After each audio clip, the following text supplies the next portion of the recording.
ಹರೇ ರಾಮ. ಸಮಸ್ತ ವೀಕ್ಷಕರಿಗೆ ಕಲ್ಪನಾತೀತ ವಾಹಿನಿಗೆ ಸ್ವಾಗತ.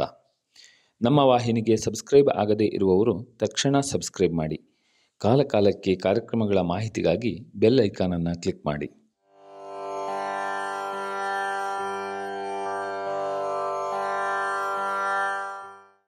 ಹರೇ ರಾಮ. ಗುರುಂ ಗಣಪತಿಂ ದುರ್ಗಾಂ ಭಾಸ್ಕರಂ ಶಿವಮಚ್ಯುತಂ ಬ್ರಹ್ಮಾಣಂ ಗಿರಿಜಾಂ ಲಕ್ಷ್ಮೀಂ ವಾಣೀಂ ವಂದೇ ವಿಭೂತಯೇ. ಎಲ್ಲ ದೇವತೆಗಳನ್ನು ಮನಸಾ ಸ್ಮರಿಸಿ, ನಾರಾಯಣಾಯ ನಲಿನಾಯ ಚ ಲೋಚನಾಯ ನಾಮಾವಶೇಷಿತ ಮಹಾಬಲಿ ವೈಭವಾಯ ನಾನಾಚರಾಚರ ವಿಧಾಯಕ ಜನ್ಮದೇಶ ನಾಭೀಪುರುಷಾಯ ಪುರುಷಾಯ ನಮಃ ಪರಸ್ಮೈ. ಜಗತ್ತಿನ ಸ್ಥಿತಿಕರ್ತನಾದ ಮಹಾವಿಷ್ಣುವನ್ನು ಸ್ಮರಿಸಿ, ವಾಗ್ದೇವತೆಯನ್ನು ವಂದಿಸಿ, 4 ವಿಚಾರ. ಮೊದಲನೇದಾಗಿ ಚತುರ್ದಶಿ, ನರಕ ಚತುರ್ದಶಿಯಿಂದ ಆರಂಭವಾಗಿ ದೀಪಾವಳಿ ಪರ್ಯಂತ ಏನು ನಾವೆಲ್ಲ ಮಾಡ್ತೇವೋ ಈ ಆಚರಣೆಗಳ ಹಿನ್ನೆಲೆ, ಅದರ ಔಚಿತ್ಯ, ಅದರ ಮಹತ್ವ, ಇದರ ಕುರಿತು 4 ಮಾತು. ಮೊದಲನೇದಾಗಿ ನರಕ ಚತುರ್ದಶಿ. ನರಕಾಸುರ ಎನ್ನುವ ಇದ್ದ, ಪೌರಾಣಿಕ ಹಿನ್ನೆಲೆ ಇದೆ. ಆ ನರಕಾಸುರ 16,000 ಸ್ತ್ರೀಯರನ್ನು ತನ್ನ ಕಾರಾಗೃಹದಲ್ಲಿ ಇಟ್ಟು ಜಗತ್ತಿಗೆ ಪೀಡೆ ಕೊಡ್ತಾ ಇದ್ದ ಅಂತ ಒಂದು ಕಥೆ ಬರ್ತದೆ. ಸಾಮಾನ್ಯ ಎಲ್ಲರಿಗೂ ಗೊತ್ತಿದೆ. ಇಂತಹ ನರಕಾಸುರನ ದೌಷ್ಟ್ಯವನ್ನು ಕಡಿಮೆ ಮಾಡುವುದಕ್ಕೆ ಮಹಾವಿಷ್ಣು ಸ್ವರೂಪ ಕೃಷ್ಣನನ್ನು ಎಲ್ಲ ಮೊರೆ ಹೋಗ್ತಾರೆ. ಯಾಕಂದರೆ ಅವ ಅಸುರಾಂತಕ ಅಂತ ಹೆಸರು ಕೃಷ್ಣನಿಗೆ. ಎಲ್ಲ ಆಸುರಿ ಶಕ್ತಿಯನ್ನು ನಾಶ ಮಾಡುವ ಶಕ್ತಿ ಅವನಲ್ಲಿದೆ. ಅವ ಸ್ಥಿತಿಕರ್ತನೂ ಹೌದು. ಪ್ರಪಂಚದ ಸುಸ್ಥಿತಿಗಾಗಿ ವಿಷ್ಣುವೇ ನಮಗೆ ಆರಾಧ್ಯ ದೇವ. ಅವನನ್ನೇ ಸ್ಮರಣೆ ಮಾಡಿ ಕೃಷ್ಣನಿಗೆ ಎಲ್ಲ ದೂರ ಕೊಡ್ತಾರೆ. ಈ ನರಕಾಸುರನ ನರಕ ದರ್ಶನ ಏನು ಮಾಡ್ತಾ ಇದ್ದಾನಲ್ಲ, ಇದು ಕಡಿಮೆ ಆಗಬೇಕು, ನರಕಾಸುರನನ್ನು ನಿಯಂತ್ರಿಸಬೇಕು ಅಂತ. ಆವಾಗ ಕೃಷ್ಣ ಯುದ್ಧ ಮಾಡ್ತಾನೆ. ನರಕಾಸುರನೊಡನೆ ಕೃಷ್ಣನ ಯುದ್ಧ ಆಗ್ತದೆ. ಇದು ದ್ವಾಪರೆಯ ಅಂತ್ಯದಲ್ಲಿ ಆದ್ದು. ದ್ವಾಪರ ಯುಗ ಕೃಷ್ಣನ ಕಥೆ. ನರಕಾಸುರನ ಸಂಹಾರ ಮಾಡಿದ ಮೇಲೆ 16,000 ಆ ಸ್ತ್ರೀಯರೆಲ್ಲ ಕೃಷ್ಣ ನೀನೇ ನನಗೆ ಗಂಡ ಆಗಬೇಕು ಅಂತ ಕೃಷ್ಣನ ಮೊರೆ ಹೋಗ್ತಾರೆ. ಕೃಷ್ಣ ಪತಿ, ಅವ್ರನ್ನೆಲ್ಲ ಪಾಲಿಸಿದ್ದಾನೆ ಅವ. ಆದ್ದರಿಂದ ಪತಿ ಅಂದರೆ ಪಾಲಿಸುವಂತಹ ವ್ಯಕ್ತಿ ಅಂತ ಅರ್ಥ. ಆದ್ದರಿಂದ ಕೃಷ್ಣನನ್ನೇ ಮೊರೆ ಹೋಗ್ತು. ನೀನು ನಮ್ಮನ್ನು ಸೆರೆಯಿಂದ ಬಿಡಿಸಿದ್ದೀಯ, ನಮ್ಮ ಜೀವನಕ್ಕೆ ನೀನೇ ಆಸರೆ ಅಂತ 16,000 ಸ್ತ್ರೀಯರು ಕೃಷ್ಣನಿಗೆ ಗಂಟು ಬೀಳ್ತಾರೆ. ನೀನು ನಮ್ಮನ್ನು ಹೆಂಡತಿಯನ್ನಾಗಿ ಮಾಡು, ಸ್ವೀಕಾರ ಮಾಡು. ಅವ ಆವಾಗ 16,000 ಜನರನ್ನು ಒಪ್ಪಿಕೊಂಡ ಕೃಷ್ಣ. ಅದಕ್ಕಾಗಿ ಅವನಿಗೆ 16,008 ಜನ ಅಷ್ಟಮ ಮೈ ಸ್ತ್ರೀಯರು ಬೇರೆ. ಈ 16,000 ನರಕಾಸುರನ ಸೆರೆಮನೆಯಿಂದ ಬಂದವರು. ಕೃಷ್ಣ ಅವನನ್ನು ಸಂಹಾರ ಮಾಡಿದ. ನರಕ ಚತುರ್ದಶಿ ದಿನವೇ ಆದದ್ದು. ಅದಕ್ಕಾಗಿ ಏನು ಮಾಡಿದ್ರು ಅಂದರೆ, ಅವತ್ತು ಲೋಕದ ಅತ್ಯಂತ ದುಷ್ಟನಾದ ನರಕಾಸುರನನ್ನು ಕೃಷ್ಣ ಕೊಂದಿದ್ದರಿಂದ ಅವತ್ತು ಇಡೀ ಜಗತ್ತು ಅಂದರೆ ನಮ್ಮ ಭಾರತ ದೇಶದಲ್ಲಿ ಅವತ್ತು ನರಕ ಚತುರ್ದಶಿ ಅಂತ ನಾವು ಆಚರಣೆ ಮಾಡ್ತೇವೆ. ನೋಡಿ, ಬೆಳಗ್ಗೆ ಎಣ್ಣೆ ಹಾಕ್ಕೊಂಡು ಸ್ನಾನ ಮಾಡ್ತಾರೆ ಅವತ್ತು. ಯಾಕೆಂದರೆ ಒಂದು ಅನಿಷ್ಟ ಹೋಯ್ತಲ್ಲ ನರಕಾಸುರ. ಹೀಗಾಗಿ ಸಂತೋಷಕ್ಕಾಗಿ, ಶುದ್ಧಿಗಾಗಿ ಅವತ್ತು ಎಲ್ಲರೂ ಎಣ್ಣೆ ಹಾಕ್ಕೊಂಡು ಸ್ನಾನ, ಗೋವಿಗೂ ಎಣ್ಣೆ ಹಾಕ್ತಾರೆ, ಮನುಷ್ಯರು ಎಣ್ಣೆ ಹಾಕ್ಕೊಂಡೇ ಸ್ನಾನ ಮಾಡಬೇಕು. ಹೀಗೆ ನರಕಾಸುರನ ನಿಯಂತ್ರಣ ಮಾಡಿದ ಕೃಷ್ಣನನ್ನು ಅವತ್ತು ಭಜಿಸ್ತಾರೆ. ಅದಕ್ಕಾಗಿ ನಾಮಾವಶೇಷಿತ ಮಹಾ ಬಲಿವೈಭವಾಯ. ದ್ವಾಪರಾಯುಗದಲ್ಲಿ ಮಹಾವಿಷ್ಣು ಈ ನರಕಾಸುರನ ನಿಯಂತ್ರಣ ಮಾಡಿದ. ನರಕಾಸುರ ವಧೆ ಅವನಿಂದ ಆಯಿತು. ಆಮೇಲೆ ತ್ರೇತೆ, ಅದಕ್ಕೂ ಹಿಂದಿನ ಕೃತಯುಗದಲ್ಲಿ ಅವ ಬಲಿಯನ್ನು ರಥಾತಳಕ್ಕೆ ಕಟ್ತಾನೆ. ಅದಕ್ಕಾಗಿ ಈ ಶ್ಲೋಕ ನನಗೆ ನೆನಪಾಯಿತು. ಈ ಒಂದು ಹಿನ್ನೆಲೆಯಲ್ಲಿ ನರಕ ಚತುರ್ದಶಿ ತಿಥಿಯ ದಿನ ಅವ ಮಾಡಿದ್ರಿಂದ ನಾವು ಅವತ್ತು ಅವನ ಆಚರಣೆ ಮಾಡಬೇಕು. ನೋಡಿ, ಬಹಳ ವಿಚಿತ್ರ ಇದೆ. ನರಕ ಚತುರ್ದಶಿ ಅದೇ ದಿನವೇ ನಾವು ಬಲಿಯನ್ನು ಕರಿತೇವೆ. ಬಲಿಯ ಸಾಮ್ರಾಜ್ಯ 3 ದಿನ ಅವ ಈ ಭೂಮಂಡಲದ ಮೇಲೆ 3 ದಿನ ತನ್ನ ಅಧಿಕಾರವನ್ನು ಬೇಡ್ತಾನೆ. ಅದು ಕಥೆ ಹಿಂದಿದೆಯಲ್ಲ. ಬಲಿಯನ್ನು ರಸಾತಳಕ್ಕೆ ಹೊಟ್ಟಿದ ಮೇಲೆ ಅವ ಏನು ಬೇಕು ಅಂತ ವಿಷ್ಣು ಕೇಳಿದಾಗ 3 ದಿನ ತನ್ನನ್ನು ಜಗತ್ತು ನೆನೆಯಬೇಕು, 3 ದಿನ ತನ್ನ ಆಧಿಪತ್ಯ ಇರಬೇಕು ಇಡೀ ಜಗತ್ತಿನ ಮೇಲೆ. ಅವ 3 ಲೋಕಕ್ಕೆ ಇಂದ್ರನಾಗಲಿಕ್ಕೆ ಹೊರಟವ. ಯಾರು? ಬಲಿ. 100 ಶತಯಾಗವನ್ನು ಮಾಡ್ತಾ ಇದ್ದಾನೆ. 100ನೇ ಯಾಗಕ್ಕೆ ಮಹಾವಿಷ್ಣು ವಾಮನ ರೂಪದಲ್ಲಿ ಬಂದು ಅವನನ್ನು ರಸಾತಳಕ್ಕೆ ಕಟ್ತಾನೆ. ಹಾಗಿದ್ರೆ ಬಲಿ ದುಷ್ಟ ಅಲ್ಲ. ಅವ ವಿರೋಚನನ ಮಗ, ವೈರೋಚನಿ, ಪ್ರಹ್ಲಾದನ ಮೊಮ್ಮಗ. ಅವನಿಗೆ ಹಿನ್ನೆಲೆ ಬಹಳಿದೆ ಬಲಿಗೆ. ಆದರೂ ಅವನನ್ನು ದುಷ್ಟರ ಸಾಲಿಗೆ ಯಾಕೆ ಸೇರಿಸಿರ್ಬೋದು ಏಕೆಂದರೆ ಅವ ಅತ್ಯಂತ ದಾನಶೀಲ. ಈ ದಾನಶೀಲ ಗುಣವನ್ನೇ ಇಂದ್ರ ಅಪಹಾರ ಮಾಡಿಬಿಡ್ತಾನೆ. ಆ ಕಥೆಯಲ್ಲಿ ಬರ್ತದೆ, ಎಲ್ಲರಿಗೂ ಗೊತ್ತಿದ್ದು. ಆಮೇಲೆ ಅವನನ್ನು ನಿಗ್ರಹ ಮಾಡುವುದಕ್ಕಾಗಿ ದಾನ ಒಂದು ಉಪಾಧಿ ಆಯಿತು, ದಾನವೇ ಒಂದು ನೆಮ ಆಯಿತು. ಅದಕ್ಕಾಗಿ ಅತಿದಾನಾದ್ ಬಲಿರ್ಬದ್ಧ, ಅತಿದಾನದಿಂದ ಬಲಿಯು ಬಂಧಿಸಲ್ಪಟ್ಟೆ. ಅಲ್ಲಿ ನೋಡಿ, ಅದರ ನಿಮಗೆ ಗೊತ್ತಿದೆ, ತನ್ನ ಕಾಲಿನಲ್ಲಿ 3 ಹೆಜ್ಜೆಯ ಜಮೀನನ್ನು, ಭೂಮಿಯನ್ನು ಕೊಡು ಅನುಷ್ಠಾನಕ್ಕೆ ಅಂತ ಆ ವಾಮನ ರೂಪಿ ಮಹಾವಿಷ್ಣು ಕೇಳ್ತಾನೆ. ತಥಾಸ್ತು, ಸಪ್ತದ್ವೀಪ ಕೊಡ್ತೇನೆ 3 ಅಡಿ ಎತ್ತಕ್ಕೆ ಅಂತ ಹೇಳ್ತಾನವ. ಆದರೂ ಬೇಡ, ತನ್ನ ಹೆಜ್ಜೆಯಲ್ಲಿ 3 ಹೆಜ್ಜೆ ಕೊಡಪ್ಪ. ಅದರಲ್ಲಿ ಮೊದಲನೇ ಹೆಜ್ಜೆಯಿಂದ ಭೂಲೋಕವನ್ನು ವ್ಯಾಪಿಸ್ತಾನೆ, ಮತ್ತೊಂದು ಹೆಜ್ಜೆಯಿಂದ ಪಾತಾಳ ಲೋಕ, 3ನೇ ಹೆಜ್ಜೆ ಎಲ್ಲಿರಬೇಕು? ಊರ್ಧ್ವಲೋಕ. 2ನೇ ಹೆಜ್ಜೆಯಿಂದ ತ್ರೀಣಿ ಪದಾಭಿಚಕ್ರಮೆ ವಿಷ್ಣುರ ಗೋಪಾದಾಭ್ಯ ಮಂತ್ರ ವೇದದಲ್ಲೇ ಹೇಳಿದೆ. 1 ಹೆಜ್ಜೆಯಿಂದ ಸ್ವರ್ಗಲೋಕವನ್ನು ಅಳಿತಾನೆ, 1ರಿಂದ ಭೂಲೋಕ. ಆವಾಗ ನೆತ್ಕೊಳ್ಳಿಕ್ಕೆ ಜಾಗ ಎಲ್ಲಿ ಬಲಿಗೆ? ಅವ ವಿಷ್ಣುವಿನ ಸಾನ್ನಿಧ್ಯದಲ್ಲಿದ್ದು 3ನೇ ಹೆಜ್ಜೆಯಲ್ಲಿಡಬೇಕು. ವಿಷ್ಣು ಕೇಳಿದಾಗ ತನ್ನ ತಲೆಯನ್ನು ತೋರಿಸ್ತಾನೆ, ತಲೆಯ ಮೇಲೆ. ಆವಾಗ ಅವ ಪಾತಾಳ ವಾಸಿಯಾದ. ಅವ ಅಲ್ಲಿ ವರ ಕೇಳ್ಕೊಡ್ತಾನೆ, 3 ದಿನ ತನಗೆ ಆಡಳಿತ ಕೊಡಪ್ಪ, ಎಲ್ಲ ಇಡೀ ಭೂಮಿ ಮೇಲೆ 3 ದಿನ ಇರಬೇಕು. ಯಾಕಂದ್ರೆ ನಾವು ಇಂದ್ರನಾಗಲಿಕ್ಕೆ ಹೊರಟವನು, 3 ಲೋಕದ ಒಡೆಯ ಆಗಲಿಕ್ಕೆ. ಆವಾಗ ತಥಾಸ್ತು ಅಂದ ವಾಮನ ರೂಪಿ ಮಹಾವಿಷ್ಣು. ಅದು ಯಾವತ್ತಿಂದ ಆರಂಭ ಕೇಳಿದ್ರೆ, ಬಲಿ ಇದು ನರಕಾಸುರನ ಸಂಹಾರವಾದ ದಿನದಿಂದ ಬಲಿ ಬಂದ, ಬಲಿ ಆಡಳಿತ ಶುರುವಾಯಿತು. ಅವತ್ತು ನಾವು ಬಲಿಯನ್ನು ಇಟ್ಟು ಪೂಜೆ ಮಾಡ್ತೇವೆ, ಎಲ್ಲ ಬಲಿಗೂ ಇದೆ ಈ ಸಂಪ್ರದಾಯ. ಅವನನ್ನು ಇಟ್ಟು ಪೂಜೆ ಮಾಡಿ ಆಮೇಲೆ ಗೋವಿಗೂ ಶೃಂಗಾರ ಮಾಡಿ, ಗೋವಿಗೂ ಎಣ್ಣೆ ಇತ್ಯಾದಿ ಸ್ನಾನ ಇತ್ಯಾದಿಗಳನ್ನು ಮಾಡಿ ಗೋಪೂಜೆಯೂ ಶುರುವಾಯಿತು. ಅವತ್ತಿನಿಂದನೇ ಶುರುವಾಗ್ತದೆ. ಅದು ವಿಶೇಷ ದೀಪಾವಳಿ ದಿನ, ಆದರೆ ಅವತ್ತಿನಿಂದ ಶುರುವಾಗಿರ್ತದೆ. ಯಾಕೆ ಕೇಳಿದರೆ, ಬಲಿಯ ಆಡಳಿತ ಶುರುವಾದ ಮೇಲೆ ಧಾರ್ಮಿಕವಾದ ಆಚರಣೆ ಎಲ್ಲ ಜಾಗೃತವಾಗ್ತದೆ. ಅದಕ್ಕಾಗಿ ನಮ್ಮಲ್ಲಿ ಬೂರುಗಳವು ಅಂತ ಒಂದು ಪದ್ಧತಿ ಇದೆ. ಅದು ಯಾವಾಗ ಬೂರೆ ಹಬ್ಬದ ಮುನ್ನೆಯ ದಿನ ಮಾಡಿದ್ರೆ ಮಾತ್ರ ಬೂರುಗಳವು. ಅದು ಆ ಮುನ್ನೆಯ ದಿನ ಮಾಡಿದರೆ ಕಳವಾಗ್ತದೆ, ಬೂರುಗಳವು ಆಗುವುದಿಲ್ಲ. ಬೂರುಗಳವು ಕ್ಷಮ್ಯ. ಅದು 10 ತೆಂಗಿನ ಮರ, 100 ಕಾಯಿ ಕೆಡದ್ರು ಅವತ್ತಿನ ಮಟ್ಟಿಗೆ ಯಾರೇನು ಹೇಳಬಾರ್ದು, ಹೇಳುವುದಿಲ್ಲ. ಯಾಕೆ ಕೇಳಿದರೆ, ಬಲಿಯ ಆಡಳಿತ ಶುರುವಾಗುವ ಪೂರ್ವದಲ್ಲಿ ಕಳ್ಳರು, ಕಾಕರು, ದುಷ್ಟರು, ಪೋಖ್ರಿಗಳು ಎಲ್ಲ ಬಹಳಷ್ಟಿದ್ರು ಅಂತ ತೋರಿಸುವುದಕ್ಕೆ. ಬಲಿಯ ಆಡಳಿತ ಎಲ್ಲಿ ಶುರುವಾಯಿತು, ನರಕ ಚತುರ್ದಶಿಯಿಂದ ಸುಭಿಕ್ಷ ದೇವರು ಎಲ್ಲಿ ಕಳ್ಳರು, ಕಾಕರು, ದುಷ್ಟರು ಇತ್ಯಾದಿ ದೌಷ್ಟ್ಯ ಇಲ್ಲ ಅಂತ ತೋರಿಸುವುದಕ್ಕಾಗಿ ಮುನ್ನೆಯ ದಿನ ಬೂರುಗಳು, ಮರುದಿನ ಬಲೀಂದ್ರನ ಆವಾಹನೆ ಪೂಜೆ, ನರಕ ಚತುರ್ದಶಿಯ ಒಂದು ಆಚರಣೆ. ನರಕ ಚತುರ್ದಶಿ ನರಕಾಸುರನನ್ನು ಕೊಂದ ಯಾರು? ಮಹಾವಿಷ್ಣು. ಆದರೆ ಈ ನರಕಕ್ಕೆ ಹೋಗುವ ಅನೇಕ ಪಾಪಗಳನ್ನು ಕೊಲ್ಲಲಿಕ್ಕಾಗಲಿಲ್ಲ. ಇದು ಇವತ್ತಿಗೂ ನಡೀತಾ ಇದೆ.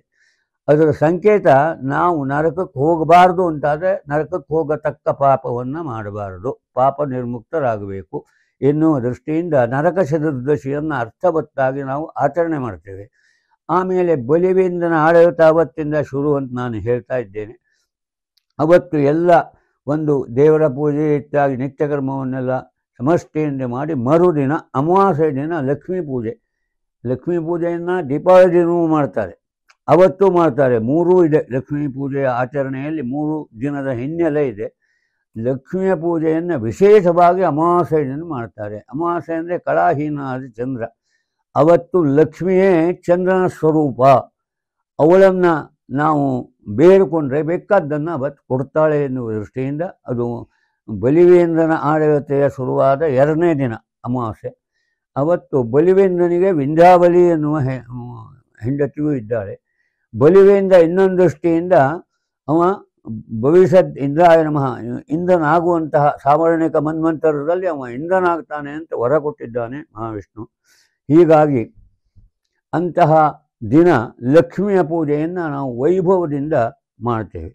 ಲಕ್ಷ್ಮಿಯಲ್ಲಿ ಅಷ್ಟಲಕ್ಷ್ಮಿಗಳಿದ್ದಾವೆ. ಸಿದ್ಧಲಕ್ಷ್ಮಿ, ಮೋಕ್ಷಲಕ್ಷ್ಮಿ, ಜಯಲಕ್ಷ್ಮಿ, ಸರಸ್ವತಿ, ಶ್ರೀಲಕ್ಷ್ಮೀ, ವರಲಕ್ಷ್ಮೀಶ್ಚ ಪ್ರಸನ್ನ ವರದಾಸ್ತುಮೆ. 8 ಲಕ್ಷ್ಮಿ ತನಗೆ ಪ್ರಸನ್ನರಾಗಿ ತನಗೆ ವರ ಕೊಡಲಿ ಅಂತ ನಾವು ಹೇಳಿ ಆ ಲಕ್ಷ್ಮಿಯನ್ನು ನಾವು ಪೂಜೆ ಮಾಡ್ತೇವೆ. ಅವತ್ತು ನಿತ್ಯವೂ ಇದೆ, ಇದು ಶ್ರೀ ಸೂಕ್ತದಲ್ಲಿ ಬರೋದು.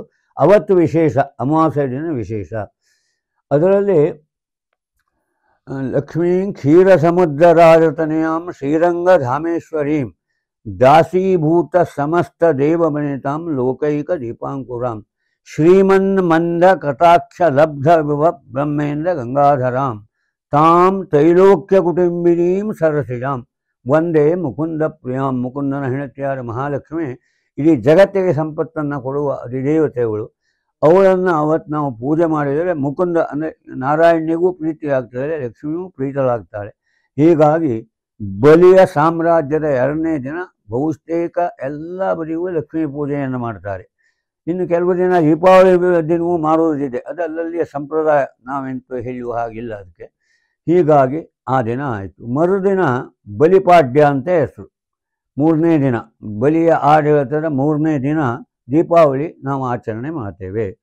ಅದಕ್ಕೆ ದೀಪಾವಳಿ ಅಂತ ಹೆಸರು. ದೀಪಗಳ ಸಾಲನ್ನೇ ಅವತ್ತಿಡಬೇಕಂತೆ. ಯಾಕಂದರೆ ದೀಪ ಏನು ಮಾಡ್ತದೆ ಅಂದರೆ ಕತ್ತಲೆಯನ್ನು ಹೋಗಲಾಡಿಸಿ ಬೆಳಕನ್ನು ಕೊಡ್ತದೆ. ಕತ್ತಲೆ ಅಂದರೆ ಒಳಗಿರುವ ಅಜ್ಞಾನ, ಇದನ್ನು ಹೋಗಲಾಡಿಸುವುದು ದೀಪ. ವಿಷ್ಣು ಪ್ರೀತ್ಯರ್ಥವಾಗಿ ನಾವು ದೀಪಾರಾಧನೆಯನ್ನು ಅವತ್ತು ಮಾಡ್ತೇವೆ. ಯಾಕಂದರೆ ದೇವರು ತೇಜಸ್ಸಿನ ಪ್ರತಿನಿಧಿ. ದೇವರು ಬರ್ತಾನೆ, ತೇಜಸ್ಸಿದೆ ಅಂತ ಅರ್ಥ. ತೈಜಸಂ, ದೇವರ ಶಕ್ತಿಯನ್ನು ನಾವು ಹೇಗೆ ನೋಡಬೇಕು? ಅಗ್ನಿಯಲ್ಲಿ ನೋಡಬೇಕು ಅಥವಾ ದೀಪದಲ್ಲಿ ನೋಡಬೇಕು. ನಾವು ಹೇಳ್ತೇವೆ ತಾಂ ಅಗ್ನಿವರ್ಣಾಂ ತಪಸಾ ಜ್ವಲಂತೀಂ ವೈರೋಚನೀಂ ಕರ್ಮಫಲೇಶು ಜುಷ್ಟಾಂ. ನಾವು ದೇವರನ್ನು ಎಲ್ಲಿ ನೋಡಬೇಕು ಅಂದರೆ ದೀಪದ ಶಿಖೆಯಲ್ಲಿ ದೇವರನ್ನು ಕಾಣಬೇಕು.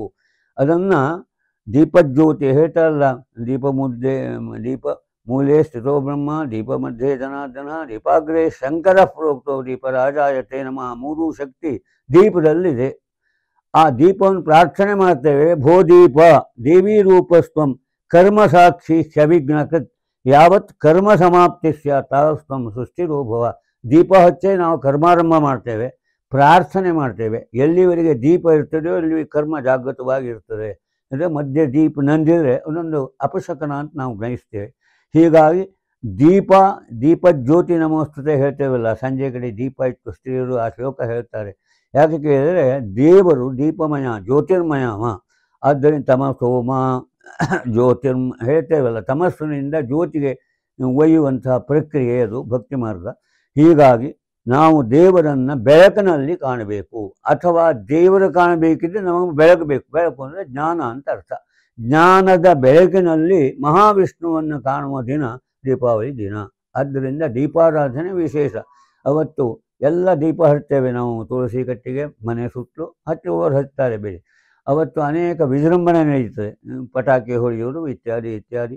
ಮತ್ತು ಹೊಸ ವಸ್ತ್ರ, ನೂತನ ವಸ್ತ್ರಧಾರಣಂ. ಅವತ್ತೇ ಹೊಸ ವಸ್ತ್ರ ಧಾರಣೆ ಮಾಡ್ತಾರೆ. ಯಾಕಂದರೆ ಬಲಿಯ ಸಾಮ್ರಾಜ್ಯದ 3ನೇ ದಿನ ಸಮರ್ಥವಾಗಿ ನಾವು ಅವತ್ತು ಬದುಕಬೇಕು ಎನ್ನುವ ದೃಷ್ಟಿಯಿಂದ ಹೊಸ ವಸ್ತ್ರವನ್ನು, ನೂತನ ವಸ್ತ್ರ ಧಾರಣೆಯನ್ನು ಮಾಡಿಕೊಂಡು ಬಲಿಯನ್ನು ಸಂಪೂಜನೆ ಮಾಡಿ ಗೋಪೂಜೆಗೆ ಬರುತ್ತೇವೆ.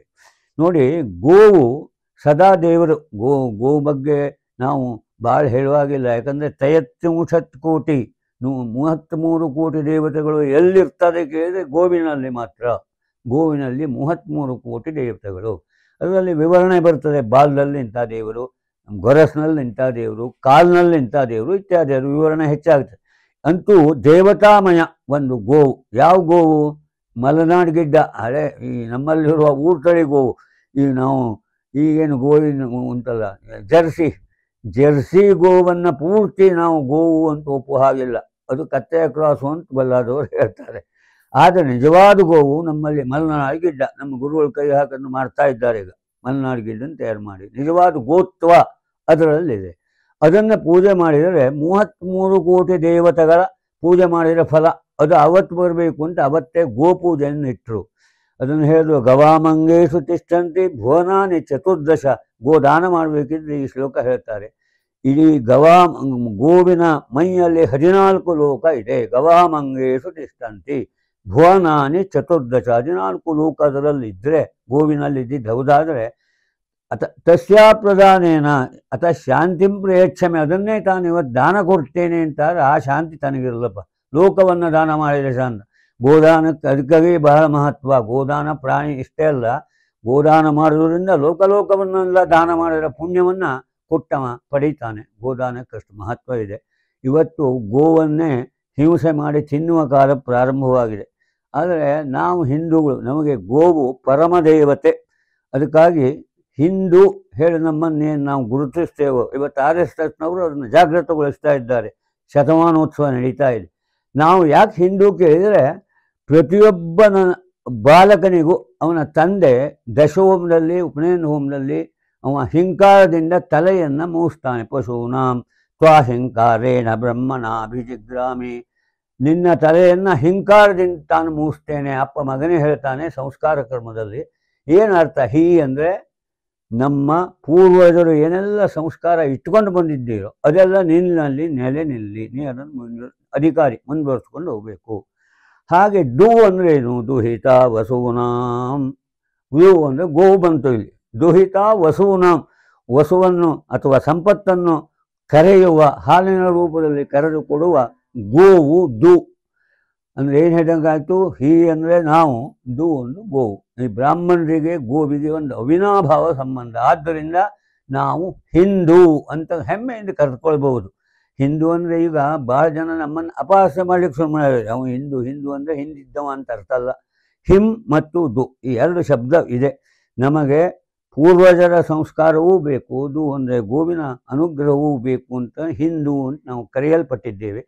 ಆದ್ದರಿಂದ ಸಂಸ್ಕಾರದಲ್ಲಿ ಪಶೂನಾಂ ಹಿಂಕಾರೇಣ ಬ್ರಹ್ಮಣಾಭಿಜಿಗ್ರಾಮಿ, ಹಿಂಕಾರವನ್ನು ಹೇಳಿ ಮಗನ ತಲೆಯನ್ನು ಅಪ್ಪ ಮೂಡಿಸ್ತಾನೆ. ಅವನು ನಕ್ಷತ್ರ ಹೇಳಿ ಎಚ್ಚರ ಮಾಡಿಸ್ತಾನೆ. ಯಾವ ನಕ್ಷತ್ರನೋ ಅಂತ ಶರ್ಮ. ಹೀಗಾಗಿ ಈ ಹಿಂದುತ್ವ ಜಾಗೃತವಾಗಬೇಕು. ಗೋಪೂಜೆ, ಗೋವಿನಿಂದ ಅದು ಸಾಧ್ಯ. ಯಾಕಂದರೆ ಗೋವು ಇವತ್ತು ಅಲಕ್ಷ್ಯಕ್ಕೆ ಗೋವಿನ ಹಿಂಸೆ ಪರಿಪರಿಯಾಗಿ ಮಾಡ್ತಾ ಇದ್ದಾರೆ, ನಾವು ನೋಡ್ತಾ ಇದ್ದೇವೆ. ಆ ಗೋಹಿಂಸೆಯನ್ನು ಯಾರು ಪ್ರತಿರೋಧ ಮಾಡ್ತಾರೋ ಅವರು ಇವತ್ತು ಆಳರಸರಿಗೆ ವಿರೋಧಗಳಾಗ್ತಾರೆ. ಇವತ್ತಿನ ಕತೆ ಹಾಗಿದೆ. ಆದರೆ ನಮ್ಮ ಹಿಂದೂ ಸಂಸ್ಕೃತದಲ್ಲಿ ಅದು ದೇವತಾಮಯ ಗೋವು. ಒಂದು ಗೋವನ್ನು ಮನೆಯಲ್ಲಿ ಇದ್ದರೆ ಅದರಲ್ಲಿ ಅನೇಕ ಸಂಪತ್ತು ಆ ಮನೆಯಲ್ಲಿ ಇರ್ತದೆ ಅಂತ ನಮ್ಮ ಶಾಸ್ತ್ರ ಹೇಳ್ತದೆ. ಆದ್ದರಿಂದ ಬಲಿವೇಂದ್ರನ 3ನೇ ದಿನದ ಹಬ್ಬದಲ್ಲಿ ನಾವು ವಿವಿಧ ರೀತಿಯ ಒಂದು ಆಚರಣೆಯಲ್ಲಿ ಗೋಪೂಜೆ ವಿಶೇಷವಾಗಿ ಬರ್ತದೆ. ಅವತ್ತು ಗೋವಿಗೆ ನಾವು ಪೂಜೆ ಮಾಡ್ತೇವೆ. ಮುಷ್ಟಿಗಟ್ಟಲೆ ಅನ್ನವನ್ನು ಬೇಯಿಸಿಕೊಡ್ತೇವೆ. ಗೋಗ್ರಾಸ ಅಲಂಕಾರ ಮಾಡ್ತೇವೆ. ಅದಕ್ಕೆ ಶೇಡಿ, ಕೆಮ್ಮಣ್ಣು ಇತ್ಯಾದಿ ಇಂದ ಗೋವಿಗೆ ಅಲಂಕಾರ ಮಾಡ್ತೇವೆ. ಯಾಕಂದರೆ ಗೋ ಬೇರೆ ಅಲ್ಲ, ಭೂಮಿ ಬೇರೆ ಅಲ್ಲ. ಭೂಮಿ ಗೋ ರೂಪದಲ್ಲಿ ಇತ್ತು. ಅದರಲ್ಲಿ ಪುರಾಣದಲ್ಲಿ ಬರ್ತದೆ, ಭೂಮಿ ಗೋ ರೂಪದಲ್ಲಿ ಬಂದು ಪರಮಾತ್ಮ ಹತ್ರ ಹತ್ತಿ ಹೇಳ್ತು, ಭೂಭಾರ ಹೆಚ್ಚಾಗಿದೆ. ಈ ಕಥೆ ನೀವು ಕೇಳಿರ್ಬೋದು. ಅಂದರೆ ಭೂಮಿ ಮತ್ತು ಗೋವು ಒಂದೇ ತೂಕ. ಅವತ್ತು ಅದರ ಪೂಜೆ ಮಾಡಿ, ಅಲಂಕಾರ ಮಾಡಿ, ಪೂಜೆ ಮಾಡಿ ಈ ಬಾಶಿಂಗಾರಿಗಳನ್ನು ಹಾಕ್ತೇವೆ. ಯಾರಿಗೆ? ವೃಷ. ಎತ್ತನೋರಿಗೆ ಬಾಶಿಂಗ ಹಾಕು. ಈಗಿಲ್ಲ, ಅದು ನಮ್ಮಲ್ಲೆಲ್ಲ ಮೊದಲಿತ್ತು. ಎತ್ತನೋರಿಗೆ ಶೃಂಗಾರ ಮಾಡಿ, ಅಲಂಕಾರ ಮಾಡಿ, ಬಾಶಿಂಗ ಅಂದರೆ ಗೊಂಡೆ ಹೂವಿನ ಬಾಶಿಂಗ ಹಾಕಿ ಅದನ್ನು ನಾವು ಬಿಡ್ತಿದ್ವಿ. ನಾವೆಲ್ಲ ಸಣ್ಣಕಿದ್ದಾಗ ಅದನ್ನು ಮಾಡಿದ್ದೇವೆ. ಅದೊಂದು ಮೋಜು ಹಬ್ಬದ ದಿನದ್ದು. ಹಾಗಾಗಿ ಇಂತಹ ಒಂದು ನಾವು ಅದಕ್ಕಾಗಿ ಹೇಳ್ತೇವೆ, ಓಮೆ ಮಾತರಸ್ಸಂತು ಪಿತರಸ್ಸಂತು ಗೋವೃಷ. ಗೋವು ತಾಯಿ ಆದರೆ ಈ ಎತ್ತು ನಮಗೆ ತಂದೆ ಸಮಾನ. ಮತ್ತು ಧರ್ಮಸ್ಥಂ ವೃಷರೂಪೇಣ, ಧರ್ಮ ಯಾವ ರೂಪದಲ್ಲಿದೆ ಅಂದರೆ ವೃಷಭನ ರೂಪದಲ್ಲಿದೆ. ವೃಷಭ ಹೆಂಗೆ 4 ಕಾಲು ಜಗತ್ತಿಗೆ ತಾಗಿಸಿ ನಿಲ್ತದೆಯೋ, ಧರ್ಮಕ್ಕೂ 4 ಕಾಲು. ಅದರಲ್ಲಿ ತ್ರೇತಾಯುಗದಲ್ಲಿ 3/4 ಕಾಲು, ಹಾಗೆ ಇದು ಕೃತಯುಗದಲ್ಲಿ 3 ಕಾಲದಿಂದ ಧರ್ಮ ಇರ್ತದೆ. ತ್ರೇತೆಯಲ್ಲಿ 2 ಕಾಲು, ದ್ವಾಪರದಲ್ಲಿ 1 ಕಾಲು, ಕಲಿಯುಗದಲ್ಲಿ ಕಾಲೇ ಇಲ್ಲ. ಅಂದರೆ ಧರ್ಮಕ್ಕೆ ಕಾಲ ಇಲ್ಲ. ಇದನ್ನು ಸಾಂಕೇತಿಕವಾಗಿ ತೋರಿಸ್ತೇವೆ. ಹೀಗಾಗಿ ಅವತ್ತು ವೃಷಭವನ್ನು ನಾವು ಅಲಂಕಾರಗೊಳಿಸಿ ಭಾಷಂಗಾರಿಗಳಿಂದ ಅದನ್ನು ನಾವು ಮೆರವಣಿಗೆ ಮಾಡ್ತೇವೆ. ಅವತ್ತೇ ಇದು ಇದೆ, ಒಂದು ಜಾತಿ ದ್ಯೂತ, ಕಾಯಿ ಹೊಡೆಯೋದು, ಗುರಿಗಾಯಿ ಹೇಳ್ತಾರೆ. ಅದು ಭಾಳ ಬದಿಗಿದೆ. ಗುರಿಗಾಯಿ ಅಂದರೆ ಒಂದು ಗುರಿ ಇಟ್ಟು ಕಾಯಿ ಹೊಡೆದ್ರೆ ಆ ಕಾಯಿ ಹೊಡೆದವನಿಗೆ ಅವನಿಗೆ ಅಂದರೆ ಪ್ರೋತ್ಸಾಹಧನ ಇದ್ದಾಗೆ. ಆ ಗುರಿಗಾಯಿ ಜೀವನದಲ್ಲಿ ನಮಗೆ ಗುರಿ ಇರಬೇಕು ಎನ್ನುವುದನ್ನು ಕಲಿಸ್ತದೆ. ಗುರಿ ಇದ್ದವು ಮಾತ್ರ ಸಂಪತ್ತನ್ನು ಹೊಂದ್ತಾನೆ, ಕಾಯಿ ಹೊಂದ್ತಾನೆ. ಅದರಲ್ಲಿ ಗುರಿಗಾಯಿ ಹೊಡೆದ್ರೆ ಅವನಿಗೆ ಕಾಯಿ ಕೊಡ್ತದೆ. ಇದರ ಅರ್ಥ ಗುರಿ ಬೇಕು, ಗುರಿ ತಪ್ಪಬಾರದು. ಅದು ಬಲಿಬಂಧನ ಆಡಳಿತದಲ್ಲಿ ಪ್ರಧಾನವಾದ ಅಂಶವೇ, ಗುರಿ ಇರಬೇಕು. ಅದಕ್ಕೆ ಗುರಿಕಾಯಿ ಅಂತ ಸಾಂಕೇತಿಕ ಕರ್ಮ. ಅವತ್ತೇ ನಮ್ಮಲ್ಲಿ ಇತರೆ ವರ್ಗದವರು ಇದು ಅಂತರೂ ಬಿಂಗಿ ಪದ್ಯ ಅಂತ ಬರ್ತಾರೆ, ರಾತ್ರಿ ಬರ್ತಾರೆ. ಭಾಳ ಚೆಂದ ಇರ್ತದೆ. ಅದು ಜಾನಪದೀಯ ಪದ್ಯ. ಅದರಲ್ಲಿ ಅನೇಕ ಪದ್ಯಗಳು ಬರ್ತವೆ. ಸತ್ಯಭಾಮೆ, ಕೃಷ್ಣನ ಕತೆ ಮತ್ತು ಹೀಗೆ ಅನೇಕ ಕಥೆಗಳನ್ನು ಅವರು ರಾತ್ರಿ ಬಂದು ಹೇಳ್ತಾರೆ ಪದ್ಯ ರೂಪದಲ್ಲಿ. ಅದು ಒಂದು ಆಚರಣೆ. ಹೀಗೆ ಬಲಿವೇಂದ್ರನ 3 ದಿನ ಒಂದು ಜಾತಿಯ ಉತ್ಸವ ನಮಗೆ. ಅವತ್ತಿನ್ಯಾವುದೇ ಕೆಲಸ ಇಲ್ಲ. ಯಾಕಂದರೆ ಚತುರ್ದಶಿ, ಅಮಾವಾಸ್ಯೆ ಮತ್ತು ಪಾಡ್ಯ ಪ್ರತಿಪತ್, ಇದು 3 ದಿನದಿಂದ ಕೂಡಿದ ಹಬ್ಬಕ್ಕೆ ದೀಪಾವಳಿ ಅಂತ ಹೆಸರು. ಬರೀ ದೀಪಾವಳಿ ಅಂದರೆ ಅವತ್ತಿನ ಒಂದೇ ಹೆಸರು ಅಲ್ಲೇ ಅಲ್ಲ. ದೀಪದ ಆವಲಿ ಅಂದರೆ ಸಾಲು ಶುರುವಾಗುವುದು ಇಲ್ಲಿ ಚತುರ್ದಶಿಯಿಂದನೇ ಶುರು. ಅದಕ್ಕಾಗಿ ಅವತ್ತು 3 ದಿನ ತುಳಸಿಗೆ ನಾವು ದೀಪ ಇಡ್ತೇವೆ. ಎಲ್ಲೆಲ್ಲಿ ದೀಪ ಇಡಬೇಕು ಅದನ್ನೆಲ್ಲ ದೀಪಾವಳಿ ದಿನ ಇಡ್ತೇವೆ. ಆ ಬಲಿಬೀರನ್ನು ಕಳಿಸುವ ಒಂದು ಸಂಪ್ರದಾಯ ಇದೆ. ಹಾಗಿದ್ದರೆ ಬಲಿಬೀರ ಹೇಗೆ ಬರ್ತಾನೆ ಅಂದರೆ, ನಮ್ಮ ಇದರಲ್ಲಿ ಒಕ್ಕಲುತನ, ಇಲ್ಲಿಯ ಈ ತೋಟಗಾರಿಕೆಯ ವಿಶೇಷದಲ್ಲಿ ಸಿಂಗಾರದಲ್ಲಿ ಆವಾಹನೆ ಮಾಡ್ತೇವೆ. ಒಂದು ಕಲಶ ಇಟ್ಟು, ಅಕ್ಕಿ ತುಂಬಿ, ಬಂಗಾರ ಇಟ್ಟು, ಅದರ ಮೇಲೆ ಒಂದು ಫಲ ಇಟ್ಟು, ಆಮೇಲೆ ಶೃಂಗಾರದಲ್ಲಿ ಬರ್ತಾನೆ. ಶೃಂಗಾರ ಅಂದರೆ ಅಡಿಕೆಯ ಶೃಂಗಾರ. ನಾವು ಕಳಿಸಬೇಕಿದ್ದರೂ ಅವನನ್ನು ಅಷ್ಟೇ ಗೌರವಯುತವಾಗಿ ಕಳಿಸ್ತೇವೆ. ಕಳಿಸಬೇಕಿದ್ದರೆ 3 ಬದಿಗೂ ಅವನನ್ನು ದೀಪ ಹಚ್ಚಿ, ಕಡೆಗೂ ಇದು ನಮ್ಮಲ್ಲಿ ಎಂಥ ಕೂಲಿ ಹೇಳ್ತಾರಲ್ಲ, ದಿಪ್ಪಡಿಕೆ ಕೂಲಿಗೆ ನಾವು ಈ ದೀಪದ ನೊಣೆಯನ್ನು ಇಟ್ಟು 3 ಬದಿಗೆ ಅದನ್ನು ಹಚ್ಚಿ ಹೋಗುವ ದಿವಾಳಿಗೂ ಹಬ್ಬಕ್ಕೊಂದು ಹೋಳಿಗೆ, ಇದೆಲ್ಲ ನಮ್ಮಲ್ಲಿ ಪದ್ಧತಿ ಬಿಡಿ. ಅಂದರೆ ಅವನನ್ನು ನಾವು ಗೌರವಯುತವಾಗಿ 3ನೇ ದಿನ ಕಳಿಸಿಕೊಡ್ತೇವೆ. ಅವನು ಮತ್ತೆ ಬರಬೇಕು, ಬರೋ ವರ್ಷ ಬಂದ ಮೇಲೆ ಹಬ್ಬ. ಅಂದರೆ ಎಲ್ಲ ಹಬ್ಬಗಳು ದೊಡ್ಡವೇ, ಆದರೆ ಇದಕ್ಕೆ ದೊಡ್ಡ ಹಬ್ಬ ಅಂದರೆ ಇದಕ್ಕೆ ಮಾತ್ರ ಕರೀತಾರೆ. ನೀವು ಸ್ವಲ್ಪ ಗಮನಿಸಿ, ಬಾಕಿ ಎಲ್ಲ ಹಬ್ಬ ಇದೆ, ಚೌತಿ ಇದೆ, ನವರಾತ್ರಿ ಇದೆ, ಶಿವರಾತ್ರಿ ಇದೆ, ಎಲ್ಲ ಹಬ್ಬವೇ. ಆದರೆ ದೊಡ್ಡ ಹಬ್ಬ ಅಂದರೆ ಯಾವುದಕ್ಕೆ ಕರಿತೇವೆ ಅಂದರೆ ಇದಕ್ಕೆ ಕರಿತೇವೆ, ದೀಪಾವಳಿ ದಿನ ಮುಕ್ತಾಯ ಅದು ಅಂದರೆ ಆಚರಣೆಯ ದೃಷ್ಟಿಯಿಂದ. ಹೀಗಾಗಿ ಇಂತಹ ದೊಡ್ಡ ಹಬ್ಬವನ್ನು ನಾವು ಅನೇಕ ವಿಧವಾದ, ಅವತ್ತು ದೊಡ್ಡ ಹಬ್ಬದ ದಿನ ಬಲಿವೇಂದ್ರ ಇದ್ದಂತೆ ಸುತ್ತು ನಾವು ಬಳಿವಾರ ಪೂಜೆ ಮಾಡ್ತೇವೆ. ಸುತ್ತು ಪೂಜೆ ಅಂತ ಹೆಸರು. ಅವತ್ತು ಒಳ್ಕಲ್ಲಿಗೂ ಪೂಜೆ, ವಾಹನಕ್ಕೆ ಪೂಜೆ, ನಮ್ಮ ಇದಕ್ಕೆ ಏನು ಆಯುಧಗಳಿಗೆ ಪೂಜೆ, ಮತ್ತು ವಾಸ್ತುವಿಗೆ ಪೂಜೆ, ಟ್ರೆಜರಿಗೆ ಪೂಜೆ, ಲಕ್ಷ್ಮೀ ಪೂಜೆ, ಹೀಗೆ ಅನೇಕ ವಿಧವಾದ ಪೂಜೆಯನ್ನು ನಾವು ಅವತ್ತು ಮಾಡ್ತೇವೆ. ಯಾವಾಗ? ಹಬ್ಬದ ದಿನ, ದೀಪಾವಳಿ ದಿನ. ಇದರ ಅರ್ಥ ಬಲಿವೇಂದ್ರ ಇದ್ದಾಗ ಅವೆಲ್ಲ ಪೂಜೆ ನಡಿಬೇಕು. ಆ ಬಲಿವೇಂದ್ರನು ಸುಪ್ರೀತನಾಗ್ತಾನೆ. ಅವ 3 ದಿನ ಆಡಳಿತ ಕೇಳಿದ್ದು ಇಡೀ ಜಗತ್ತು ಧರ್ಮಮಯವಾಗಿರಲಿ ಎನ್ನುವ ಅರ್ಥದಲ್ಲಿ ಬಲಿವೇಂದ್ರ ಕೇಳಿದ್ದಾನೆ. 3 ದಿನವೂ ಒಂದು ಜಾತಿಯ ಆಚರಣೆ ಹಾಗೆ ಇದೆ, ಈಗ ಅಂಶತಃ ಇದೆ. ಹೀಗಾಗಿ ಇಂತಹ ಪವಿತ್ರವಾದ ದೀಪಾವಳಿಯ ಹಬ್ಬವನ್ನು ನಾವು ಅತ್ಯಂತ ಭಕ್ತಿಯಿಂದ ಆಚರಣೆ ಮಾಡಬೇಕು. ಅದನ್ನೇ ಹೇಳಿದರು ಗೀತೆಯಲ್ಲೊಂದು ಮಾತು, ದೇವಾನ್ ಭಾವಯತಾನೇನ ತೇ ದೇವ ಭಾವಯಂತಃ ಪರಸ್ಪರಂ ಭಾವಯಂತಹ ಶ್ರೇಯಃ ಪರಮವಾಪ್ಸ್ಯತ. ಇದರ ಅರ್ಥಿಷ್ಟೇ, ದೇವತೆಗಳನ್ನು ನಾವು ಭಾವಿಸಬೇಕು. ಎಲ್ಲೂ ಭಾವಿಸ್ಬೋದು. ನಾವು ಗೋನಲ್ಲಿ ಮಾಡ್ಬೋದು, ಕಲಶದಲ್ಲಿ ಮಾಡ್ಬೋದು, ದೇವರಲ್ಲಿ ಮಾಡ್ಬೋದು. ಎಲ್ಲೆಲ್ಲಿ ನಾವು ಕರೀತಾರೋ ಅಲ್ಲೆಲ್ಲ ದೇವತಾ ಭಾವ ಉಂಟಾಗ್ತದೆ. ದೇವಾನ್ ಭಾವಯತ ಅನೇನ ತೇ ದೇವ ಭಾವಯಂತು. ಆ ದೇವತೆಗಳು ಹಾಗೆ ಮಾಡಿದಾಗ ನಮ್ಮನ್ನು ಭಾವಿಸ್ತಾರಂತೆ, ನಮಗೆ ಅನುಗ್ರಹ ಮಾಡ್ತಾರೆ ಅಂತ ಅರ್ಥ. ಪರಸ್ಪರಂ ಭಾವಯಂತ, ನಾವು ದೇವತೆಗಳನ್ನು ಪೂಜೆ ಮಾಡಬೇಕು, ಅವರು ನಮಗೆ ಅನುಗ್ರಹ ಮಾಡಬೇಕು. ಈ ಪರಸ್ಪರ ಸಂಭಾವನಾ ವ್ಯಾಪಾರ ಉಂಟಲ್ಲ, ನಾವು ದೇವತೆಗಳಿಂದ ನಮಗೆ, ಈ ಒಂದು ಸತತವಾದ ಈ ವ್ಯಾಪಾರ ನಡೆದಾಗ ಮಾತ್ರ ದೇವಭಕ್ತರ ಸಂಬಂಧ ಊರ್ಜಿತವಾಗಿರ್ತದೆ. ಅದಕ್ಕಾಗಿ ನೋಡಿ, ಪ್ರಥಮೇಕಾದಶಿ ದಿನ ವಿಷ್ಣು ಶಯನ ಏಕಾದಶಿ ಅಂತ ಹೇಳ್ತಾರೆ. ವಿಷ್ಣು ಮನಗ್ತಾನೆ ನಮ್ಮ ಇದರ ಪ್ರಕಾರ, ಶಾಸ್ತ್ರದ ಪ್ರಕಾರ. ಅವ ಮಲಗಿದ ಮೇಲೆ ಅಷ್ಟೂ ಹಬ್ಬ ಆಗ್ತದೆ. ಉತ್ಥಾನ ದ್ವಾದಶಿ ಹೇಳ್ತಾನೆ, ಕುಡಿದ್ವಾದಶಿ ಅಂತ ಹೇಳ್ತೇವೆ. ಆ ಮಧ್ಯದಲ್ಲಿ ನೋಡಿ ಅಷ್ಟು ಹಬ್ಬ ಬರ್ತದೆ. ಸ್ವಲ್ಪ ವಿಚಾರ ಮಾಡುವಾಗಿದೆ. ಅವ ಮಲಗಿದ ತಕ್ಷಣ ಇದು ಪ್ರಥಮೇಕಾದಶಿ ದಿನ ಮರುದಿನ ಮದುವೆ ಮನಗ್ತಾನೆ, ಹಬ್ಬ ಬರ್ತದೆ. ಆಮೇಲೆ ನಗುಲು ಹುಣ್ಣಿಮೆ ಬಂತು, ಆಮೇಲೆ ಕೃಷ್ಣಾಷ್ಟಮಿ ಬಂತು, ಆಮೇಲೆ ಚೌತಿಯ ಹಬ್ಬ ಬಂತು, ಆಮೇಲೆ ಅನಂತನ ಚತುರ್ದಶಿ ಇತ್ಯಾದಿ ವ್ರತಗಳು ಪ್ರಾಪ್ತವಾಯಿತು. ಆಮೇಲೆ ದುರ್ಗಾ ಅಷ್ಟಮಿ, ದುರ್ಗಾ ಪೂಜೆ 10 ದಿನ, ದಶಮಿ ಪರ್ಯಂತರವಾದ ಪೂಜೆ. ಆಮೇಲೆ ಮೊನ್ನೆ ಗಂಗಾಷ್ಟಮಿ. ಈಗ ಚತುರ್ದಶಿ ಮತ್ತು ಹುಣ್ಣಿಮೆ, ಅದು ಅಮಾವಾಸ್ಯೆ ಮತ್ತು ಪಾಡ್ಯ ಬರುತ್ತದೆ. ಇದಾದ ಮೇಲೆ ಉತ್ಥಾನ ದ್ವಾದಶಿ, 12ನೇ ದಿನಕ್ಕೆ ದ್ವಾದಶಿ. ಅವತ್ತು ಮಹಾವಿಷ್ಣು ಹೇಳ್ತಾನೆ. ಇದರ ಅರ್ಥ ಏನು? ವಿಷ್ಣು ಮಲಗಿದಾಗ ನಾವು ಇದನ್ನೆಲ್ಲ ಆಚರಣೆ ಮಾಡಬೇಕು. ಯಾಕೆ ಕೇಳಿದರೆ, ವಿಷ್ಣು ಸ್ಥಿತಿಕರ್ತ. ನಮಗೆ ಸುಸ್ಥಿತಿ ಉಂಟಾಗಬೇಕು. ಈ ಹಬ್ಬದ ಮೂಲಕವಾಗಿ ದೇವತೆಗಳನ್ನು ಕರೆದು ಕಳಿಸಿ ಮಾಡಬೇಕು ಅಂತ ಅರ್ಥ. ಈ ಲೋಕ ಸುರಕ್ಷಿತವಾಗಿ ಸುಭಿಕ್ಷವಾಗಿ ಇರ್ತದೆ. ಅವಂತೂ ಮಲಗಿದಾನೆ, ಅವನು ವಿಷ್ಣು ಪಾಲನಾಕರ್ತ, ಅವನೇ ಮಲಗಿದ ಮೇಲೆ.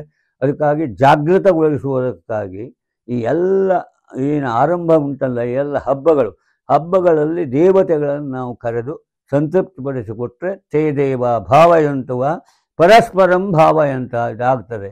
ಯಾಕಂದರೆ ಅವನೇ ಹೇಳಿದ್ದು ಅನನ್ಯಾಶ್ಚಿಂತಯಂತೋ ಮಾಂ ಯೇ ಜನಾ ಪರ್ಯುಪಾಸತೆ ತೇಷಾಂ ನಿತ್ಯಾಭಿಯುಕ್ತಾನಾಂ ಯೋಗಕ್ಷೇಮಂ ವಹಾಮ್ಯಂ. ಇದು ಕೃಷ್ಣಂದೇ ಮಾತು. ಅನನ್ಯವಾಗಿ ತನ್ನ ಚಿಂತನೆ ಮಾಡಿ, ಕಷ್ಟ ಬಂದಾಗ ಚಿಂತನೆ ರಾಶಿ ಜನ ಮಾಡ್ತಾರೆ. ಹಾಗಲ್ಲ, ಸುಖ ಇದ್ದಾಗಲೂ ತನ್ನ ಚಿಂತನೆ ಮಾಡಿ, ಕಷ್ಟ ಬಂದಾಗಲೂ ತನ್ನನ್ನು ನೆನೆ, ತಾನು ಅವರ ಯೋಗಕ್ಷೇಮ ನೋಡ್ಕೊಳ್ತೇನೆ ಅಂತಹ ಭಕ್ತರು ತನಗೆ ಬೇಕು. ಈಗ 4 ಜಾತಿಯ ಭಕ್ತರನ್ನು ಕೃಷ್ಣ ಹೇಳ್ತಾನೆ. ಆರ್ತೋ ಜಿಜ್ಞಾಸು ಅರ್ಥಾರ್ಥಿ ಜ್ಞಾನೀಚ ಭರತರ್ಷಭ. ಆರ್ತರಾಗಿ ದೇವರನ್ನು ಹೊಂದವರು ಒಂದಿಷ್ಟು ಜನ. ಆರ್ತರು ಅಂದರೆ ಏನೋ ಸಂಕಟ ಬಂತು, ಇದನ್ನು ಮಾಡಿದರೆ ಇದು ಒಂದು ಹರಕೆ ಮಾಡ್ಕೊಳ್ತೇವೆ, ಇದಾದರೆ ಇದನ್ನು ಮಾಡಿಕೊಡ್ತೇನೆ, ಇದು ನಾವು ನೋಡ್ತೇವಲ್ಲ, ಅದು ಪರಿಹಾರ ಆದಮೇಲೆ ಮಾಡ್ತಾರೆ. ಆರ್ತತ್ವ, ಅದು ಆರ್ತಭಕ್ತ. ಜಿಜ್ಞಾಸು, ಇವು ಸ್ವಲ್ಪ ಮೇಲ್ನವ. ಜಿಜ್ಞಾಸು ಅಂದರೆ ದೇವರು ಅಂದರೆ ಏನಪ್ಪ, ಅವನನ್ನು ಒಳಗೆ ಕಾಣಲಿಕ್ಕೆ ಸಾಧ್ಯ ಇದೆಯೋ ಹೇಗೆ, ತಪಸ್ಸಿನ ಯೋಗದ ಮೂಲಕ ಒಳಗೆ ದೇವರನ್ನು ಕಾಣುವ ಪ್ರಯತ್ನ ಜಿಜ್ಞಾಸು. ಅರ್ಥಾರ್ಥಿ. ಅರ್ಥಾರ್ಥಿ ಅಂದರೆ ಒಂದು ಪ್ರಯೋಜನಕ್ಕಾಗಿ ದೇವರನ್ನು ಹೊಂದುವುದು. ನನಗೆ ಈ ಕೆಲಸ ಆದರೆ ಇಂಥ ವ್ರತ ಮಾಡ್ಕೊಡ್ತೇನೆ, ಈ ಕೆಲಸ ಆದರೆ ಇಂಥ ಹೋಮ ಮಾಡಿಕೊಡ್ತೇನೆ, ಅರ್ಥಾರ್ಥಿ. ಅದು ಪ್ರಯೋಜನ ಆದರೆ ಮಾತ್ರ ಮಾಡೋದು, ಇಲ್ಲ. ಅದು ಅರ್ಥಾರ್ಥಿ ಭಕ್ತನ ಲಕ್ಷಣ. ಇನ್ನು ಜ್ಞಾನೀಚ, ಜ್ಞಾನಿ ದೊಡ್ಡ, ತೇಷಾಂ ಜ್ಞಾನಿ ನಿತ್ಯಯುಕ್ತ. ಅವ ಬಹಳ ವಿಶಿಷ್ಟತೆ ಅಂತ ಹೇಳಿದರು. ಅದರಲ್ಲಿ 4ನೆಯವ ಜ್ಞಾನಿ. ಜ್ಞಾನಿ ಅಂದರೆ ತನ್ನೊಳಗೆ ದೇವರನ್ನು ಕಾಣುವಂತಹ ಯೋಗಿಗೆ ಜ್ಞಾನಿ, ಭೀಷ್ಮನಂಥವರು ಅಂತ ಅರ್ಥ. 4 ಜಾತಿ ಭಕ್ತರು. ಈಗ ನಾವು ಒಂದು ಜಾತಿ ಆರ್ಥ ಭಕ್ತರು. ಹೌದು, ಕಷ್ಟ ಬಂದಾಗ ದೇವರನ್ನು ನೆನೀತೇವೆ, ಪುರೋಹಿತ ಭಟ್ರ ಹತ್ರ ಕೇಳ್ತೇವೆ, ವ್ರತಾಚರಣೆ ಮಾಡ್ತೇವೆ, ಕರ್ಮ ಮಾಡ್ತೇವೆ, ಕಷ್ಟ ಬಂದ. ಇನ್ನು ಅರ್ಥಾರ್ಥಿಗಳು ಹೌದು. ಅರ್ಥಾರ್ಥಿ ಅಂದರೆ ಇಂಥದ್ದು ಒಂದು ಆಗಬೇಕಪ್ಪ, ಪುರೋಹಿತ ಭಟ್ರ ಮನೆಯೋ ಹೀಗೆ ಮಾಡೋ, ನೀನು ಇಂಥ ಹರಕೆ ಮಾಡೋ, ಆಗ್ತದೆ, ನಾವು ಕೇಳ್ತಾ ಇರ್ತೇವೆ. ಇದು ಅರ್ಥಾರ್ಥಿ ಭಕ್ತರ ಲಕ್ಷಣ. ಆದರೆ ತೇಷಾಂ ಜ್ಞಾನಿ, ಜ್ಞಾನಿ ತ್ವಾತ್ಮೈವ ಮೇ ಮತಂ. ಕೃಷ್ಣನೇ ಹೇಳ್ದ, ಜ್ಞಾನಿ ಅಂದರೆ ತಾನೇ ಜ್ಞಾನಿಯಪ್ಪ, ತಾನೇ ಆಗ್ಬಿಡ್ತಾನೆ, ದೇವರೇ ಆಗ್ಬಿಡ್ತಾನವ ಜ್ಞಾನಿ. ಆದ್ದರಿಂದ ನಾವು ಈ ಎಲ್ಲ ಆಚರಣೆಯಿಂದ ಜ್ಞಾನದ ಬಗ್ಗೆ ಒತ್ತು ಕೊಟ್ಟು ನಮ್ಮೊಳಗಿರುವ ಪರಮಾತ್ಮವನ್ನು ಕಾಣುವ ಪ್ರಯತ್ನ ಮಾಡಬೇಕು. ಯಾಕಂದರೆ ಅವನು ಹೇಳಿದಾನೆ, ಮನುಷ್ಯನಿಗೆ ಬುದ್ಧಿಯನ್ನು ಯಾಕೆ ಕೊಟ್ಟಾಗ ಹೇಳಿದರೆ ಒಳಗೆ ಇರುವ ದೇವರನ್ನು ಕಾಣಬೇಕು. ಬಾಕಿ ಪ್ರಾಣಿಗಳಿಗೆ ಈ ಬುದ್ಧಿ ಇಲ್ಲೇ ಇಲ್ಲ, ಮನುಷ್ಯನಿಗೆ ಮಾತ್ರ ಇದೆ. ಅವ ತನ್ನೊಳಗೆ ಇರುವ ಪರಮಾತ್ಮನನ್ನು ಜಾಗೃತಗೊಳಿಸಿ, ನಾವು ಹೇಳ್ತಾವಲ್ಲ, ಅಚ್ಯುತೋಹಂ ಅನಂತೋಹಂ ಬ್ರಹ್ಮಾತ್ಮ ಧ್ಯಾನಪೂರ್ವಕಂ. ನಾವು ಆತ್ಮಾರ್ಥನೆಯಲ್ಲೇ ಈ ಮಂತ್ರ ಹೇಳ್ತೇವೆ, ನಮ್ಮನ್ನೇ ನಾವು ಅರ್ಚನೆ ಮಾಡ್ಕೊಳ್ತೇವೆ ದೇವರ ಅರ್ಚನೆ ಪೂರ್ವದಲ್ಲಿ. ಯಾಕೆ ಕೇಳಿದರೆ ಅಚ್ಯುತೋಹಂ ಅನಂತೋಹಂ, ಎಲ್ಲದೂ ತಾನೇ. ಅಂದರೆ ಆತ್ಮದಲ್ಲಿ ಎಲ್ಲ ದೇವತಾ ಶಕ್ತಿ ಜಾಗೃತವಾಗಿರ್ತದೆ. ಅದನ್ನು ಪರಮಾತ್ಮನನ್ನಾಗಿ ನೋಡುವ ಬುದ್ಧಿ ಬರಬೇಕು ಅಂದರೆ ಜ್ಞಾನಿಗಳಾಗಬೇಕು. ಈ ಎಲ್ಲ ಹಬ್ಬದ ವೈಶಿಷ್ಟ್ಯ, ಒಟ್ಟಾರೆ ತಾತ್ಪರ್ಯ ಇಷ್ಟೇ. ನಮ್ಮ ಅಜ್ಞಾನ ನಿವೃತ್ತಿಯಾಗಿ ಸುಜ್ಞಾನ ಪ್ರಾಪ್ತಿಯಾಗಬೇಕು, ನಮ್ಮ ಕಷ್ಟ ನಿವಾರಣೆಯಾಗಿ ಇಷ್ಟಾರ್ಥ ಪ್ರಾಪ್ತಿಯಾಗಬೇಕು. ಈ ಎಲ್ಲ ಹಿನ್ನೆಲೆಯಲ್ಲಿ ಎಲ್ಲ ಹಬ್ಬಗಳು ಇದೆ. ಅದರಲ್ಲಿ ದೊಡ್ಡ ಹಬ್ಬ ಇದು. ಈ ದೊಡ್ಡ ಹಬ್ಬದಲ್ಲಿ ಬಲಿವೇಂದ್ರನ ಅನುಗ್ರಹ ಒಂದು, ಅವ ಭವಿಷ್ಯದ ಇಂದ್ರನಾಗುವವನು. ಇನ್ನೊಂದು ದೃಷ್ಟಿಯಿಂದ ಲಕ್ಷ್ಮಿಯ ಅನುಗ್ರಹ ಅಮಾವಾಸ್ಯೆಯನ್ನು. ಇನ್ನು ನರಕ ಚತುರ್ದಶಿನ ನರಕಾಸುರನ ಕೊಂದ ಮಹಾವಿಷ್ಣುವಿನ ಒಂದು ಅನುಗ್ರಹ ನಮಗಾಗಬೇಕು ಅಂತ 3 ದೇವರು ಇಲ್ಲಿ ಆರಾಧ್ಯರು ನಮ್ಮಿಂದ. ಆದ್ದರಿಂದ ಇದಕ್ಕೇನು ಹೆಸರು, ದೊಡ್ಡ ಹಬ್ಬ, ಸಣ್ಣ ಹಬ್ಬ ಅಲ್ಲ, ದೊಡ್ಡದು. ಇನ್ನೊಂದು ದೃಷ್ಟಿಯಿಂದ ಆರ್ತಾಭಿಷಣ್ಣ ಶಿಥಿಲಾಶ್ಚ ಭೀತಾ ಘೋರೇಷು ಚ ವ್ಯಾಧಿಷು ವರ್ತಮಾನಾ ಸಂಕೀರ್ತ್ಯ ನಾರಾಯಣ ಶಬ್ದ ಮಾತ್ರಂ ವಿಮುಕ್ತ ದುಃಖಾ ಸುಖಿನೋ ಭವಂತಿ. ಇದರಲ್ಲಿ ಸಹಸ್ರನಾಮದ ಕೊನೆಯ ಶ್ಲೋಕ ವಿಷ್ಣು ಸಹಸ್ರನಾಮ ಭೀಷ್ಮ ಹೇಳಿದ್ದು. ಆರ್ತಾವಿಷಣ್ಣ, ನಾವು ಆರ್ತರಾಗಿ ದೇವರನ್ನು ನೆನೆಯಬೇಕು. ವಿಷಣ್ಣ, ನಮ್ಮಲ್ಲಿ ವಿಷಣ್ಣತೆ ಪ್ರಾಪ್ತಿಯಾದಾಗಲೂ ದೇವರೇ ನಮ್ಮನ್ನು ಜಾಗೃತಗೊಳಿಸಬೇಕು. ಭೀತ, ಪ್ರಪಂಚದ ಅದು ರೋಗಕ್ಕೋ ಅಥವಾ ದಾರಿದ್ರ್ಯಕ್ಕೋ ಭೀತರಾದಾಗಲೂ ನಾವು ನಾರಾಯಣನನ್ನು ನೆನೆಯಬೇಕು. ಆರ್ತಾವಿಷಣ್ಣ ಶಿಥಿಲಾಶ್ಚ ಭೀತ, ಶಿಥಿಲರಾಗಿ ನಾವು ಒಮ್ಮೊಮ್ಮೆ ಶಿಥಿಲರಾಗ್ತೇವೆ, ಇದ್ದಕ್ಕಿದ್ದಂತೆ ಏನನ್ನೂ ಮಾಡಲಿಕ್ಕಾಗದೆ ಒಂದು ಜಾತಿಯ ಮೂಢ ಸ್ಥಿತಿಗೆ ಬರ್ತೇವೆ. ಶಿಥಿಲಾಶ್ಚ ಭೀತ ಘೋರೇಶು ಚ ವ್ಯಾಧಿಷ ವರ್ತಮಾನ, ಘೋರವಾದ ರೋಗ ಬಂತ ಎಂಥನ್ನೂ ಮಾಡಲಿಕ್ಕಾಗುವುದಿಲ್ಲ ನಮ್ಮ ವರ್ತಮಾನ. ಅವರೆಲ್ಲ ನಾರಾಯಣ ಶಬ್ದ ಮಾತ್ರ, ನಾರಾಯಣ ಭಜನೆ ಮಾಡಿದರೂ ವಿಮುಕ್ತ ದುಃಖ ಸುಖಿನೋ ಭವಂತಿ, ದುಃಖದಿಂದ ದೂರವಾಗಿ ಮುಕ್ತಿಯನ್ನು ಹೊಂದುತ್ತಾರೆ ಅಂತ ನಮಗೆ ತತ್ವವನ್ನು ಹೇಳಿದ್ದಾರೆ. ಈ ಎಲ್ಲ ಹಬ್ಬಗಳ ಒಟ್ಟು ತತ್ವ ನಮ್ಮ ಮನಸ್ಸು ಬುದ್ಧಿ ದೇವತಾಮಯವಾಗಬೇಕು ಎನ್ನುವುದೇ ತಾತ್ಪರ್ಯ. ಇದನ್ನು ಹೇಳಿ ನನ್ನ ಆ ವಿಚಾರವನ್ನು ಇಲ್ಲಿಗೆ ಮುಗಿಸ್ತೇನೆ. ಓಂ ಶಾಂತಿ.